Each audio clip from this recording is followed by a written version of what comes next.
Ambassador James Walker stood at the large window of the Stellar Confederation's meeting hall, watching the strange purple clouds of the alien world drift by. His reflection showed a tired man in his 50s, wearing Earth's traditional blue diplomatic uniform. 20 years of service had left lines on his face, each one earned from countless hours of negotiation with aliens who sought humans as little more than clever animals. The door slid open with a soft hiss.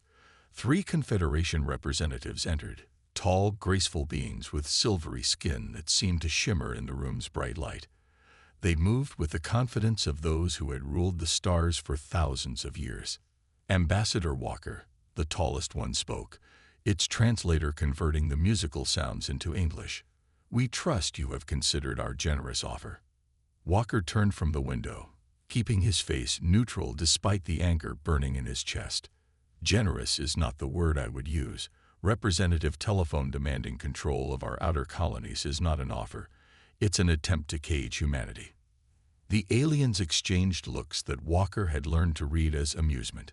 "Your species shows promise," Tel said, "but you are young. Like children playing with dangerous toys. You require guidance.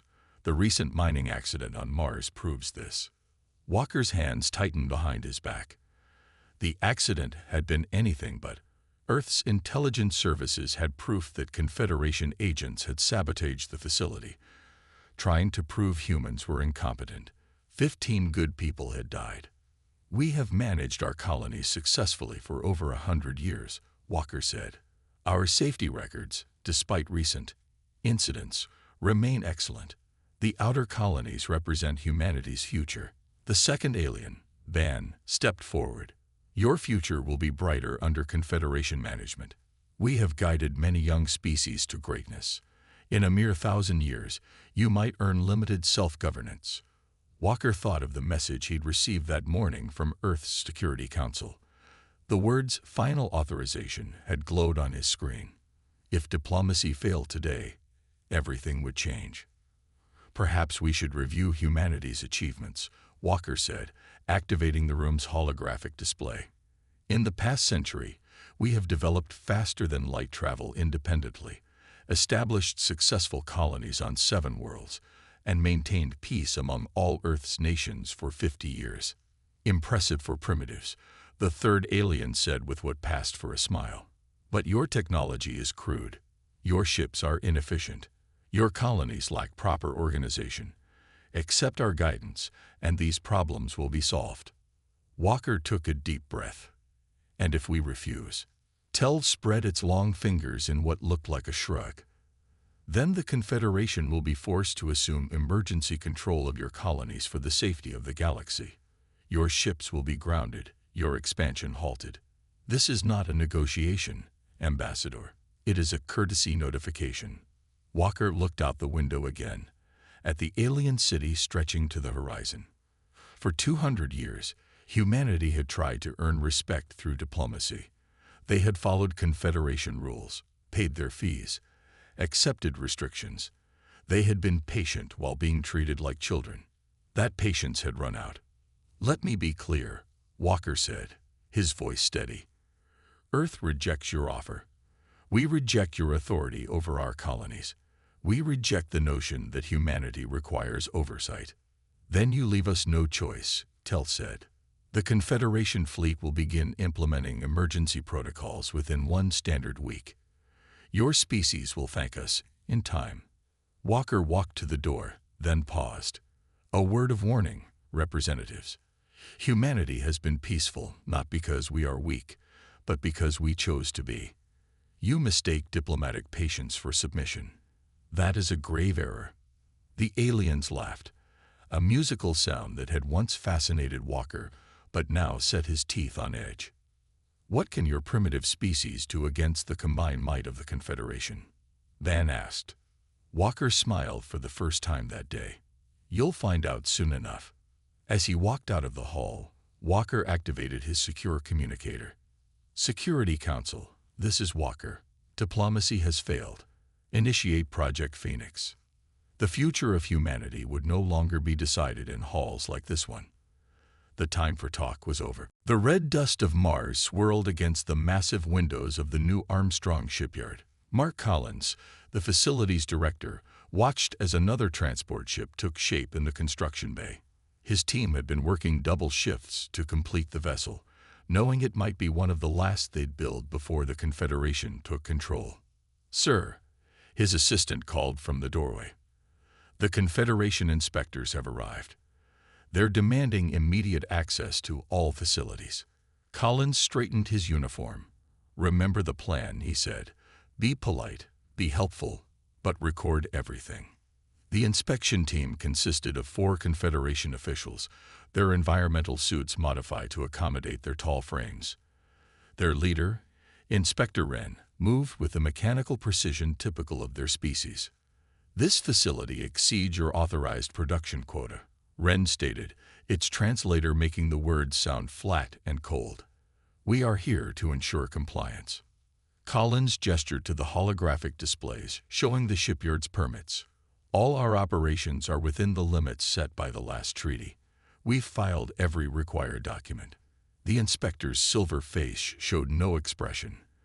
"The regulations changed yesterday. Your current production levels are now classified as excessive for a developmental species." Yesterday, Collins felt his face grow hot. "You can't just." "We can, and we have." Another inspector cut in. "This facility will be shut down and placed under Confederation control. For your own safety, of course." A group of workers had gathered nearby, watching the exchange. Collins could see the anger in their faces, carefully hidden behind neutral expressions. They had all been briefed on what might happen. "We'll need to review these new regulations," Collins said carefully. "Our legal team." The sound of metal grinding against metal filled the air. Collins turned to see massive doors sliding shut throughout the facility, doors they hadn't activated. "What are you doing?" he demanded. "Implementing emergency containment procedures," Wren said. "Your workers will remain in place until we complete our inspection and formally take control." "There are 300 people in here," Collins protested. "You can't just lock them in." "We can, and we will." The inspector's suit opened, revealing a weapon. "Resistance will be met with appropriate force. The Confederation's authority is absolute." That's when the screaming started. In the lower levels, something was wrong with the air. Workers began collapsing, clawing at their throats. Collins watched in horror as emergency alerts flashed across his screens. "What have you done?" he shouted, reaching for the emergency ventilation controls. "A simple paralytic gas," Wren explained, blocking his path. "It will cause no permanent damage. Your workers will wake up to find themselves under proper supervision." But the inspector was wrong. The gas, designed for standard human biology, reacted badly with the mineral dust that all Mars workers carried in their lungs. Within minutes, people were dying. Collins managed to send one message before an inspector's weapon knocked him unconscious. This was no accident. Hours later, when Earth security forces finally broke into the facility, they found 287 dead. The Confederation inspectors were gone, leaving behind only a formal notice of regulatory violation and a standard compensation package. The package included 1,000 units of basic medical supplies, 500 units of outdated technical manuals, a certificate of developmental species assistance. The message was clear: human lives were worth little to the Confederation. In his hospital bed, Collins gave his report to military intelligence. He described everything: the fake inspection, the changed regulations, the gas attack. His words were transmitted directly to Earth's Security Council. The Council's response was 2 lines long. Incident confirmed as deliberate attack. Project Phoenix acceleration authorized. On Earth, in hidden facilities deep underground, humanity's real work continued. The Confederation thought they had crushed human spirit on Mars that day. They would soon learn how wrong they were. Admiral Kate Thompson walked through the underground facility known only as Site 7, her footsteps echoing off steel walls. 500 meters beneath the Australian desert, Some of humanity's brightest minds worked in secret, hidden from the Confederation's watching eyes. The main lab was alive with activity. Dozens of scientists moved between workstations, examining pieces of alien technology scattered across tables. At the center stood Dr. Robert Miller, bent over what appeared to be a damaged Confederation engine. "Tell me you have good news," Thompson said, approaching him. Miller looked up, his eyes bright with excitement. "Better than good. Look at this." He pointed to the engine's control crystal. "We've been going about this all wrong. The Confederation's tech isn't more advanced than ours. It's just different." "Explain it simply," Thompson said, knowing that Miller could talk for hours about technical details. "Their machines work on standard rules. A goes to B goes to C." Miller grabbed a tablet and drew a straight line. "But humans don't think that way. We jump from A to Z and figure out the middle later. The Confederation can't understand how we do it because their brains are wired for order." Thompson watched as he brought up a holographic display of human brain patterns next to alien ones. The difference was clear. Human thoughts jumped and sparked in chaos, while alien minds moved in neat, predictable patterns. "They've been holding us back," Miller continued, "not because they're more advanced, but because they're afraid of how we think. We can see possibilities they can't even imagine." In another corner of the lab, a young scientist named Lisa Wright was testing a new power core. The energy readings on her screen pulsed in patterns that would give Confederation scientists headaches. "Show her," Miller said to Wright. Wright pressed a button, and the power core hummed to life.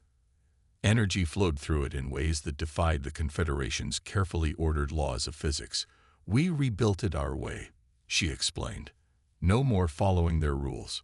Thompson watched as the core powered up a small shield generator. "How strong is it?" "Strong enough to shake their confidence," Wright said with a smile. She fired a standard Confederation weapon at the shield. The energy blast didn't just stop, it vanished completely. "They'll detect this kind of power output," Thompson warned. Miller shook his head. "That's the beautiful part. Look at their sensor readings." He showed her another screen, displaying what Confederation monitors would see. The shield registered as nothing more than background noise. "We're invisible to them?" Thompson asked. "Better than invisible," Miller replied. "We're impossible. Their sensors can't detect what their science says can't exist. And right now, everything we're building breaks their rules." Thompson walked through the rest of the facility, seeing similar breakthroughs everywhere. Team after team had taken alien tech, torn it apart, and rebuilt it in ways that made no sense to Confederation science, but worked perfectly for human minds. In the weapons lab, they had developed guns that didn't just fire energy. They fired possibility itself. In the navigation section, engineers had built drives that didn't push through space but danced between its moments. "How long until we can put this into production?" Thompson asked, returning to Miller's station. "A month for the first ships," he said. 3 for a fleet. We've got factories hidden and ready. The Confederation thinks they're agricultural facilities. Their sensors can't see past our shielding." Thompson nodded, thinking of the Mars incident, of all the lives lost to alien arrogance. "Keep working. I'll inform the Council." "Has she left the facility?" Thompson smiled. The Confederation thought they had humanity safely contained, developing along their approved paths. They didn't realize that humans had never been good at staying in boxes. The revolution wasn't coming with guns and ships. It was already here, in the quiet breakthroughs of minds too creative to be chained by alien rules. Soon, very soon, the galaxy would learn what humanity could really do. Dr. Thomas Reed watched the test ship hover silently above the hidden facility in the Atacama Desert. To any Confederation sensors, the area would appear empty, just another stretch of barren land. The quantum shield they'd developed bent light and energy around the base, making it vanish completely. "Test Flight 47 is ready," the computer announced. In the ship's cockpit, pilot David Cooper gave a thumbs up through the window. "Begin standard evasion pattern," Reed ordered. The ship didn't just fly, it danced. One moment it was there, the next it flickered between 3 different locations. Confederation tracking systems would see nothing but random energy spikes, impossible to lock onto. "Sir," his assistant called from the monitoring station. "Confederation patrol approaching from Sector 7. Reed smiled. "Perfect timing. Continue the test." High above, 2 Confederation ships appeared, their sleek silver hulls glinting in the sunlight. They were running a routine patrol, checking for any unauthorized human activity. Reed watched their sensor sweeps pass harmlessly through the quantum shield. "They're scanning the area," the assistant reported. "Picking up their communications. They're logging this as another empty sector." The test ship continued its maneuvers directly below the patrol. Cooper was putting the new engines through their paces, moving in ways that Confederation physics said were impossible. The alien ships didn't react at all. Their sensors simply couldn't process what they were seeing. Reed picked up his secure comm unit.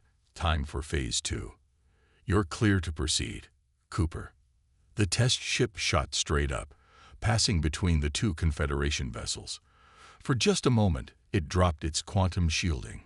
The alien ship's sensors would have registered a brief energy spike, something that should have been impossible in an empty sector. "Confederation ships are changing course," the assistant reported. "They're coming back for a closer look." "Exactly as expected," Reed said.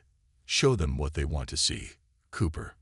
When the alien ships returned, they found exactly what their prejudices told them they would find: a crude human attempt at a stealth ship, barely able to maintain flight. Cooper made the test ship wobble slightly, as if struggling with basic stability. Reed could almost imagine the Confederation pilots' smugness as they scanned what appeared to be primitive human technology. The aliens wouldn't even bother reporting it.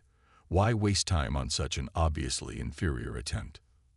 "They're leaving," the assistant confirmed, logging it as a minor technical violation, not worth following up. Reed turned to the room full of engineers and scientists behind him. "That's what success looks like, people. The Confederation just saw exactly what we wanted them to see.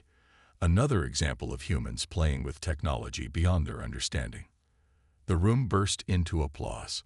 On screens around them, data from the real test continued to flow.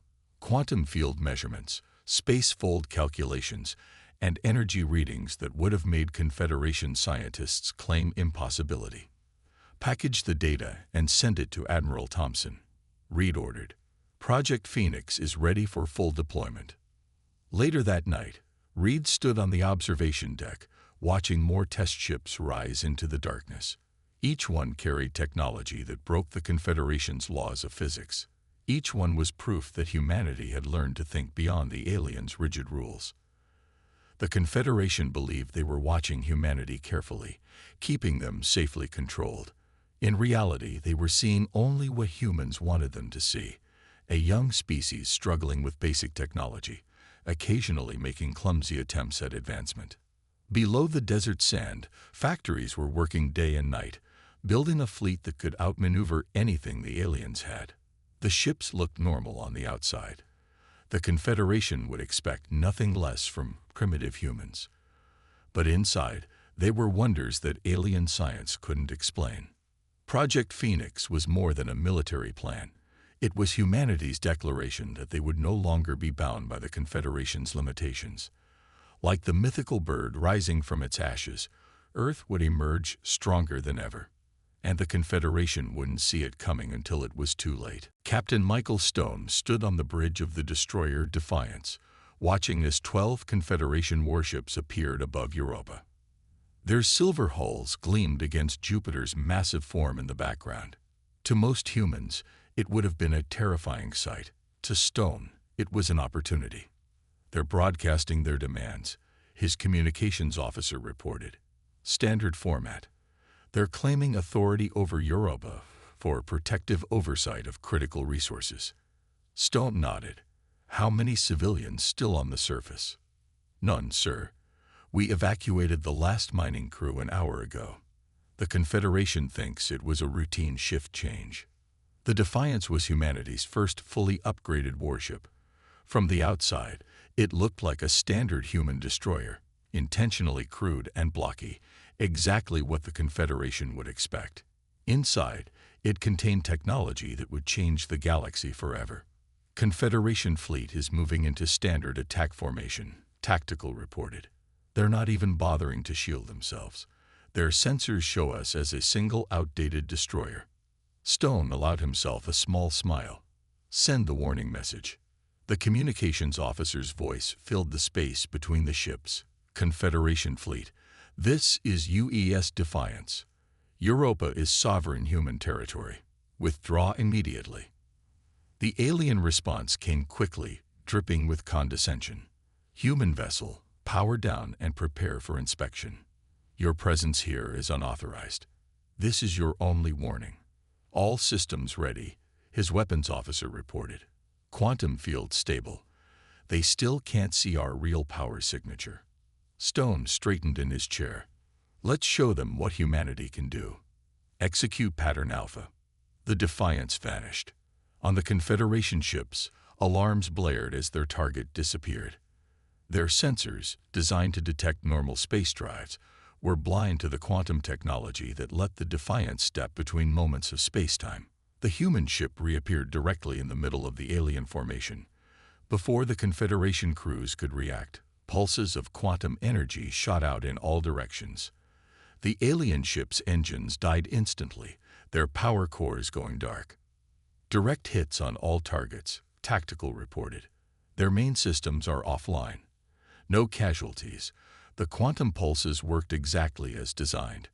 Stone watched as the Confederation ships drifted helplessly. Their crews would be unharmed, but unable to restore power. Everything they thought they knew about physics said their ships should still work. They would have no way to understand what had happened. Open a channel to their flagship, Stone ordered. The alien commander's face appeared on screen, its silver features twisted in confusion. What have you done? We've given you a demonstration. Stone replied calmly. Your ships will regain power in exactly 1 hour. Consider this a warning. Europa is off limits. Impossible, the commander sputtered. Your technology is primitive. You cannot. We can. Stone cut in. And we just did. Remember this moment. Remember that humans chose to disable your ships without causing harm. Remember that we could have destroyed your entire fleet, but didn't. The Defiance vanished again, reappearing at a safe distance. Stone knew what would happen next. The Confederation would convince themselves this was a fluke, some lucky accident. Their pride wouldn't let them believe that humans had actually surpassed them. Send the final message, he ordered. His communications officer broadcast one last transmission. The age of treating humanity as children is over. Next time, we won't be so gentle. As the Defiance headed back to Earth, Stone thought about the shock on the alien commander's face. The Confederation had spent centuries telling humans what was and wasn't possible. They were about to learn that possibility meant something very different to the human mind. This had been humanity's warning shot. The galaxy was about to change forever. The Grand Chamber of the Confederation Council stretched high above Ambassador James Walker's head, its crystal walls designed to make other species feel small. Today, however, Walker stood tall. Behind him floated a hologram showing the disabled fleet near Europa, their ships still dark after the quantum pulse. 500 Confederation representatives filled the chamber seats, their silver faces showing various degrees of anger and disbelief. The High Council sat at the front, trying to maintain their usual air of superiority despite the situation. This demonstration of illegal technology will not be tolerated, High Counselor Vec announced, his translator making the words sharp and cold. The Confederation hereby demands that humans surrender all advanced weapons and submit to immediate oversight. Walker smiled. It wasn't a friendly expression. I'm afraid you misunderstand the situation, Counselor. I'm not here to listen to demands. I'm here to deliver them. A murmur ran through the chamber. No primitive species had ever dared to speak this way to the Council. Your single ship's victory was a fluke, another counselor declared. Even now, our main fleet approaches Earth. 300 warships will ensure humanity's compliance. Walker activated a small device on his wrist. The hologram behind him changed, showing the Confederation's approaching fleet. As the Council watched, a dozen human ships appeared among them, moving in ways that violated every law of physics the aliens understood.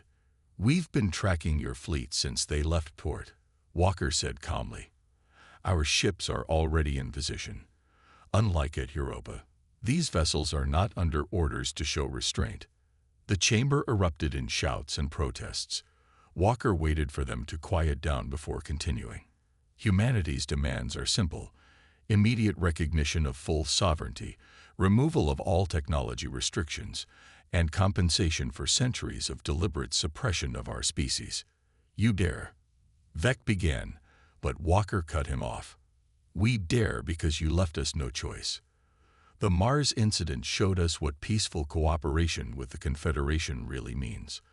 300 dead humans, dismissed with a token compensation package." Walker began walking slowly around the chamber center, making eye contact with various representatives. "For centuries, you've treated us like children playing with toys we don't understand. You never realized that we were learning, watching, and thinking in ways your rigid minds couldn't grasp." He pointed to the hologram, where one of the human ships had just disappeared and reappeared instantly across vast distances. "Your sensors still can't track our quantum drives. Your weapons can't touch our shields. Your power cores can't match our output. And that's just what we're willing to show you." The council chamber had grown very quiet. For the first time in centuries, the Confederation's leaders were facing something they couldn't control or understand. "You have 6 hours to respond," Walker continued. "If you refuse our terms, we will demonstrate exactly what humanity can do when pushed too far. The fleet you sent to threaten Earth will serve as our example." "This is outrageous," Vec shouted. "We will not be threatened by primitives." Walker turned to leave, then paused. "One last thing. We've analyzed your technology thoroughly. Would you like to know how many fundamental laws of physics you've missed? How many possibilities your ordered minds simply couldn't see?" He let the question hang in the air, watching realization dawn on their faces. The Confederation's greatest fear had always been that a younger species might surpass them. Now it had happened, and they hadn't even seen it coming. 6 hours, Walker repeated. "Choose wisely. Humanity's patience is not unlimited." As he walked out of the chamber, Walker could hear the panic beginning behind him. The Confederation had spent centuries building their perfect, ordered galaxy. They were about to learn that the universe was far more chaotic and wonderful than they had ever imagined. 6 hours passed. The Confederation's answer came in the form of plasma fire. Admiral Kate Thompson stood on the bridge of the flagship Phoenix, watching as 300 Confederation warships opened fire on the human fleet. Their energy weapons looked impressive, lighting up space with brilliant colors. But they couldn't touch ships that could step between moments of time. "All vessels reporting ready," her tactical officer announced. "Quantum fields at full power." Thompson nodded. "Send the final message." On every Confederation ship, screens came to life with her face. "You were warned. Now witness humanity's true potential." She gave the order. "Execute Formation Omega." 15 human ships vanished simultaneously. The Confederation fleet's sensors went wild, trying to track vessels that refused to follow the laws of physics. The aliens had positioned their ships in a perfect defensive sphere, exactly as their tactical doctrines demanded. It was like trying to use a net to catch a ghost. The Phoenix reappeared inside their formation, not in space, but slightly out of phase with normal reality. Confederation weapons passed harmlessly through it, their energy dispersing into quantum foam. "Target their command and control systems," Thompson ordered. "Minimal force, maximum precision." Pulses of quantum energy rippled out from the human ships. Each pulse was calibrated differently, designed to bypass specific types of Confederation shields. The aliens watched in horror as their impenetrable defenses meant nothing. Within minutes, the mighty Confederation fleet hung motionless in space. No lives were lost. No ships were destroyed. But every system more advanced than basic life support had been systematically disabled. "We're receiving thousands of distress calls," communications reported. "They're asking how this is possible." Thompson smiled. "Send them the technical data." Every Confederation ship received a detailed analysis of their own technology, complete with notes on the hundreds of ways it could be improved. The humans had found possibilities in the aliens' own designs that the Confederation had never imagined. "Their flagship is requesting contact," her officer said. The Confederation admiral appeared on screen, his silver face showing an emotion Thompson had never seen before on their kind: humility. "How?" he asked simply. "How did you advance so far without us detecting it?" "You saw what you expected to see," Thompson replied. "You were so certain of our limitations that you never looked past them. Humanity's greatest strength isn't our technology. It's our ability to think beyond established boundaries." She sent another signal, and one by one, the Confederation ships regained power. Their crews would find their weapons permanently locked out, but engines and other systems restored. "Return to your ports," Thompson ordered. "Tell your council that humanity's terms are now non-negotiable. We will have our independence, and we will develop our technology without restrictions." The alien admiral nodded slowly. "And if we refuse?" In answer, Thompson had her tactical officer display one last piece of data: scans showing quantum field generators hidden on every major Confederation world. The aliens had never detected their installation. "We could shut down your entire civilization without firing a shot," she said quietly. "Instead, we're offering partnership, real partnership, between equals. The choice is yours." As the Confederation fleet retreated, Thompson sent a final message to Earth. 2 words that would mark the beginning of a new era: mission accomplished. In the days that followed, the galaxy changed. The Confederation, faced with undeniable proof of their own limitations, began to reform. Other young species were freed from restrictions, and humanity stepped onto the galactic stage not as conquerors, but as teachers, showing all species that the universe held more wonders than anyone had imagined. The age of limitation was over. The age of possibility had begun.